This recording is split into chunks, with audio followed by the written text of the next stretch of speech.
Assalamualaikum, saya Siti Nur Atira binti Kokofui. Hari ini saya akan membentangkan latar sejarah pembentukan Malaysia. Pembentukan Malaysia bukan berlaku secara tiba-tiba tetapi melalui proses sejarah yang panjang. Di sini saya ringkaskan. Malaysia ditubuhkan pada 16 September 1963, iaitu gabungan wilayah Tanah Melayu, Sabah Sarawak dan Singapura. Namun pada 1965, Singapura telah membuat keputusan untuk keluar daripada Malaysia. Tanah Melayu pernah dijajah oleh Portugis, Belanda dan British. British pula telah memperkenalkan perlombongan biji timah dan penanaman getah, manakala kemasukan buruh dari China dan India membentuk masyarakat majmuk di Malaysia. Selepas Perang Dunia Kedua, semangat nasionalisme meningkat dan sekaligus membawa ke arah kemerdekaan Tanah Melayu pada 31 Ogos 1957 yang dipimpin oleh Tunku Abdul Rahman. Idea pembentukan Malaysia dicadangkan oleh Tunku Abdul Rahman juga pada awal 1960-an. Cadangan melibatkan Tanah Melayu, Sabah, Sarawak, Singapura dan Brunei. Tujuan pembentukan Malaysia ini pula adalah untuk memperkukuhkan kestabilan politik, memajukan pembangunan ekonomi dan sekaligus mengimbangi pengaruh komunis. Hai, nama saya Olian. Hari ini saya akan membentangkan tentang konsep peradaban majmuk di Malaysia. Peradaban majmuk bermaksud masyarakat yang terdiri daripada pelbagai kaum, agama, bahasa, dan budaya hidup bersama dalam satu negara. Walaupun berbeza, setiap kaum masih mengekalkan identiti masing-masing, serta saling menghormati dan bekerja sama. Di Malaysia, peradaban majmuk terbentuk hasil daripada sejarah, perdagangan, penjajahan British dan kemasukan masyarakat Cina serta India ke Tanah Melayu. Selepas kemerdekaan, kerajaan telah melaksanakan pelbagai usaha untuk mengukuhkan perpaduan rakyat. Antara contoh peradaban majmuk di Malaysia ialah kepelbagaian kaum seperti Melayu, Cina, India dan etnik di Sabah serta Sarawak. Selain itu, rakyat bebas mengamalkan agama masing-masing dan bersama-sama merayakan pelbagai perayaan seperti Hari Raya Aidilfitri, Tahun Baru Cina, Deepavali, Hari Gawai, dan Pesta Keamatan. Kesimpulannya, peradaban majmuk merupakan kekuatan Malaysia kerana dapat mewujudkan perpaduan, keharmonian, dan keamanan dalam kalangan masyarakat. Sekian, terima kasih. Salam sejahtera, nama saya Genevieve Jufri. Saya akan membentangkan tentang cabaran pembentukan negara bangsa Malaysia. Malaysia merupakan sebuah negara yang unik kerana terdiri daripada masyarakat yang berbilang kaum, agama, bahasa dan budaya. Walaupun kepelbagaian ini menjadi kekuatan negara, terdapat beberapa cabaran yang perlu dihadapi bagi memastikan perpaduan dan keharmonian terus terpelihara. Cabaran pertama ialah kepelbagaian kaum, agama dan budaya. Malaysia mempunyai pelbagai kaum seperti Melayu, Cina, India dan pelbagai etnik di Sabah dan Sarawak. Setiap kaum mempunyai adat rasam, bahasa dan kepercayaan yang berbeza. Jika masyarakat tidak saling menghormati dan memahami budaya antara satu sama lain, perkara ini boleh menyebabkan salah faham dan konflik. Oleh itu, sikap toleransi dan saling menghormati amat penting dalam masyarakat majmuk. Cabaran kedua ialah isu perkauman dan polarisasi masyarakat. Walaupun rakyat Malaysia hidup bersama sejak sekian lama, masih terdapat segelintir masyarakat yang lebih mengutamakan kaum sendiri. Keadaan ini menyebabkan interaksi antara kaum menjadi kurang sekaligus mewujudkan stereotip dan prejudis. Jika keadaan ini berterusan, ia akan menjejaskan usaha membentuk identiti sebagai rakyat Malaysia. Cabaran ketiga ialah jurang ekonomi dan pembangunan. Masih terdapat perbezaan pembangunan antara kawasan bandar dan luar bandar, termasuk di Sabah dan Sarawak. Ada kawasan yang masih kurang kemudahan asas seperti jalan raya, sekolah dan hospital. Ketidakseimbangan ini boleh menimbulkan rasa tidak puas hati sekiranya tidak ditangani dengan baik. Cabaran keempat ialah pengaruh media sosial dan penyebaran maklumat palsu. Pada masa kini, maklumat boleh disebarkan dengan sangat cepat. Namun begitu, berita palsu yang berkaitan isu kaum, agama dan politik juga mudah tersebar. Jika masyarakat terus mempercayai maklumat tanpa membuat semakan, ia boleh mencetuskan salah faham dan mengganggu keharmonian negara. Cabaran kelima ialah kurangnya penghayatan terhadap identiti nasional. Masih terdapat sebahagian masyarakat yang kurang menghayati semangat patriotisme dan perpaduan. Ada yang lebih mengutamakan kepentingan kaum berbanding kepentingan negara. Oleh sebab itu, setiap rakyat perlu memahami sejarah negara dan menghayati prinsip rukun negara bagi membentuk identiti nasional yang kukuh. Cabaran terakhir ialah pengaruh globalisasi. Globalisasi membawa banyak manfaat seperti kemajuan teknologi dan akses kepada maklumat. Namun, jika tidak terkawal, ia boleh menyebabkan generasi muda semakin kurang menghargai budaya, bahasa, dan adat tradisional negara. Oleh itu, kita perlu menerima kemajuan tanpa melupakan identiti sebagai rakyat Malaysia. Sebagai kesimpulan, pembentukan negara bangsa Malaysia memerlukan kerjasama semua pihak. Walaupun terdapat pelbagai cabaran, ia dapat diatasi melalui sikap menghormati, toleransi, dan semangat perpaduan. Sebagai rakyat Malaysia, kita semua mempunyai tanggungjawab untuk mengekalkan keamanan dan keharmonian negara demi masa depan yang lebih baik. Sekian, terima kasih.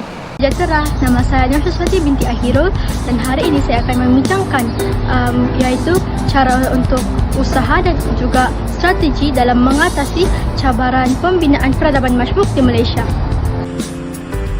Dalam usaha ini, pasti ramai pihak yang perlu terlibat agar usaha ini dapat dijayakan bersama. Maka dengan itu, pihak kerajaanlah yang merupakan peranan yang paling besar kerana mereka mempunyai kuasa yang lebih luas untuk mengelola usaha. Dan usaha yang pertama ialah dengan cara menambahbaikkan dasar perpaduan negara yang sebenarnya telah dilancarkan sejak tahun 2021 lagi. Namun, dasar ini perlu diperbaiki agar ia tetap relevan. Dan yang kedua ialah dengan melancarkan Akta Baharu di mana mengenakan tindakan kepada sesiapa yang mempermainkan isu agama ataupun perkauman. Dan yang ketiga ialah dengan menekankan lagi penggunaan bahasa kebangsaan iaitu bahasa Melayu agar semua kaum dapat berkomunikasi. Peranan kedua ialah peranan daripada pihak sekolah dengan cara mengetengahkan subjek-subjek yang dapat memupuk semangat perpaduan seperti sejarah. Dan kedua pula ialah dengan cara menganjurkan program-program yang dapat mengumpulkan semua kaum seperti sukaneka ataupun majlis jamuan perayaan. Peranan ketiga iaitu peranan masyarakat, di mana kita perlu mengamalkan sikap saling menghormati agar kita dapat hidup dalam keadaan yang harmoni. Dan yang kedua pula ialah melibatkan diri dalam aktiviti kemasyarakatan seperti melibatkan diri dalam aktiviti gotong royong di kawasan perumahan, sukaneka dan juga membuat rumah terbuka semasa hari perayaan.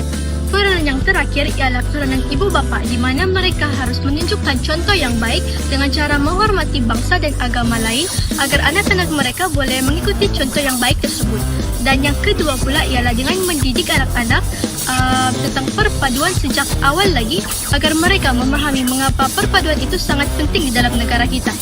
Dan itu sahaja daripada saya. Sekian, terima kasih. Hai semua, pernahkah kamu terfikir bagaimana sebuah negara yang mempunyai pelbagai kaum, agama, bangsa dan bahasa seperti di Malaysia masih mampu hidup dalam keadaan aman dan harmoni sehingga hari ini? Jawapannya ialah kerana kita mempunyai asas yang kukuh dalam pembentukan negara bangsa. Tanpa semangat ini, perbezaan yang menjadi keunikan Malaysia boleh bertukar menjadi punca perpecahan. Oleh itu, pada hari ini saya akan berkongsi tentang kepentingan pembentukan negara bangsa di Malaysia. Pertama sekali, pembentukan negara bangsa sangat penting kerana ia dapat memupuk perpaduan dan membentuk identiti nasional. Walaupun kita datang daripada kaum yang berbeza seperti Melayu, Cina, India, Kadazan dan kaum lain, kita tetap berkongsi satu tanah air yang sama, iaitu Malaysia. Sebagai rakyat Malaysia, kita perlu menghormati perlembagaan persekutuan, bahasa Melayu sebagai bahasa kebangsaan serta menghayati prinsip-prinsip rukun negara. Apabila semua rakyat Malaysia mempunyai rasa hormat antara satu sama lain, suasana yang aman dan harmoni dapat dikekalkan. Selain itu, pembentukan negara bangsa juga dapat menyemai semangat patriotisme, iaitu semangat cinta akan negara bukan hanya ditunjukkan ketika menyambut hari kebangsaan, tetapi juga melalui sikap kita dalam kehidupan seharian. Sebagai contoh, apabila kita menghormati budaya kaum lain, bekerja sama tanpa mengira bangsa, dan mengutamakan kepentingan negara, kita sebenarnya sedang mengamalkan semangat patriotisme. Melalui pendidikan, program perpaduan dan sambutan pelbagai perayaan, rakyat dapat mengenali antara satu sama lain dengan lebih dekat, sekaligus mengurangkan salah faham dan prasangka. Seterusnya, pembentukan negara bangsa turut memberi kesan yang besar kepada pembangunan ekonomi negara. Negara yang aman dan stabil lebih mudah menarik pelaburan asing kerana pelabur yakin untuk menjalankan perniagaan dalam persekitaran yang selamat. Di samping itu, kerjasama antara masyarakat berbagai kaum membolehkan perkongsian ilmu, kepakaran, teknologi, dan inovasi. Kesannya, lebih banyak peluang pekerjaan dapat diwujudkan, ekonomi berkembang dengan lebih pesat, dan taraf hidup rakyat turut meningkat. Bukan itu sahaja, kepelbagaian budaya yang dimiliki oleh Malaysia juga menjadikan kekuatan dalam sektor pelancongan. Pelancongan bukan sahaja datang untuk menikmati keindahan alam semula jadi, malah mereka juga ingin merasai sendiri keunikan budaya masyarakat Malaysia. Makanan Malaysia, pakaian tradisional, seni persembahan dan perayaan seperti Hari Raya Aidilfitri, Tahun Baharu Cina, Deepavali, Hari Gawai dan Pesta Keamatan menjadi daya tarikan yang istimewa. Pada masa yang sama, warisan budaya setiap kaum dapat dipelihara dan diperkenalkan di persada dunia. Dari sudut politik pula, pembentukan negara bangsa membantu mengukuhkan sistem demokrasi dan kestabilan negara. Rakyat yang memahami hak dan tanggung jawab mereka akan lebih menghormati undang-undang, mengamalkan sikap bertolak ansur dan menyelesaikan perbezaan pendapat secara matang. Dalam dunia hari ini yang dipenuhi dengan cabaran seperti penyebaran berita palsu, sentimen perkauman dan media tidak terkawal, perpaduan rakyat menjadi benteng utama dalam memastikan keamanan negara terus terpelihara. Kesimpulannya, pembentukan negara bangsa bukan sekadar menyatukan rakyat yang berbilang kaum, malah menjadi asas kepada keamanan, kemajuan ekonomi, kestabilan politik dan memelihara warisan budaya. Sebagai generasi muda, kita mempunyai tanggung jawab untuk meneruskan usaha ini dengan menghormati antara satu sama lain, menolak sebarang bentuk diskriminasi dan sentiasa mengutamakan perpaduan. Ingatlah bahawa kepelbagaian bukanlah satu kelemahan, tetapi merupakan kekuatan yang menjadikan Malaysia unik di mata dunia. Sekian, terima kasih. Hai semua, hari ini saya akan membincangkan tentang analisis pandangan kritikal dalam pembentukan negara bangsa dalam konteks peradaban majmuk. Okey, first kita akan dengar tentang pengenalan keunikan dan cabaran peradaban majmuk. Seperti yang kita tahu, Malaysia dibina atas kepelbagaian seperti kaum, budaya, agama, bangsa. Okey, melalui proses rundingan dan kompromi, bukan asimilasi dalam satu etnik dominan. Dari segi positif, kepelbagaian membawa kekuatan ekonomi, variasi perspektif dan kekayaan warisan budaya. Dari sudut kritikal pula, sukar membina satu identiti nasional yang kukuh dan diterima semua kerana perbezaan latar belakang yang mendalam. Yang kedua iaitu faktor sejarah. Kesan pecah dan perintah British. Poin utama ialah dasar kolonial British memisahkan kaum mengikut pertempatan dan sektor ekonomi. Seperti kaum Melayu diletakkan di kawasan luar bandar untuk sektor pertanian, manakala kaum Cina pula diletakkan di kawasan bandar ataupun kawasan Lombong untuk melakukan perlombongan dan perdagangan. Manakala India juga diletakkan di kawasan ladang kerana kaum India banyak melakukan pekerjaan sebagai penoreh getah dan buruh kasar. Dari sudut kritikal, pengasikan ini menciptakan jurang sosio-ekonomi dan menghadkan interaksi antara kaum walaupun sudah merdeka pada tahun 1957 dan membentuk Malaysia pada tahun 1963. Parut-parut sejarah ini memerlukan masa yang lama untuk disembuhkan. Yang ketiga, iaitu penilaian dasar kerajaan dan isu keadilan sosial. Poin utama di sini iaitu kerajaan memperkenalkan dasar seperti rukun negara, dasar pendidikan kebangsaan dan dasar ekonomi baru (DEB) untuk merapatkan jurang dan mengelakkan peristiwa kembali seperti pada tahun 1969 13 Mei. Dari sudut kritikal, DEB berjaya meningkatkan ekonomi sebahagian masyarakat. Tetapi wujud pula kritikan tentang persepsi ketidaksamarataan. Timbul rasa tidak puas hati jika ada kumpulan merasa dipinggirkan. Pembentukan negara bangsa memerlukan pendekatan yang lebih inklusif, menekankan keadilan sosial dan kesaksamaan peluang dan menghormati hak semua rakyat. Yang keempat, iaitu cabaran sistem pendidikan pelbagai aliran. Dalam aspek ini, sekolah sepatutnya menjadi medium utama penyatuan dan memupuk semangat patriotisme serta toleransi sejak awal usia lagi. Kewujudan kepelbagaian aliran di Malaysia seperti sekolah kebangsaan, vernakular dan antarabangsa menyebabkan pemisahan sosial berlaku sejak kecil lagi. Kesannya, interaksi antara kaum menjadi terhad dan kurang memahami budaya kaum yang lain dan menyukarkan pembentukan identiti nasional yang kolektif. Yang kelima, iaitu era globalisasi dan ancaman media sosial. Pada era yang canggih ini, teknologi komunikasi memudahkan kita memahami budaya lain tanpa batasan geografi. Dari sudut kritikal, media sosial mudah dieksploitasi untuk menyebarkan maklumat palsu, provokasi sensitif kaum dan agama, dan sentimen perkauman. Solusinya ialah rakyat memerlukan kesedaran digital yang tinggi dan bertanggungjawab agar perpaduan tidak rapuh di di alam cyber. Okey, kesimpulannya, pembinaan negara bangsa Malaysia ialah proses yang berterusan.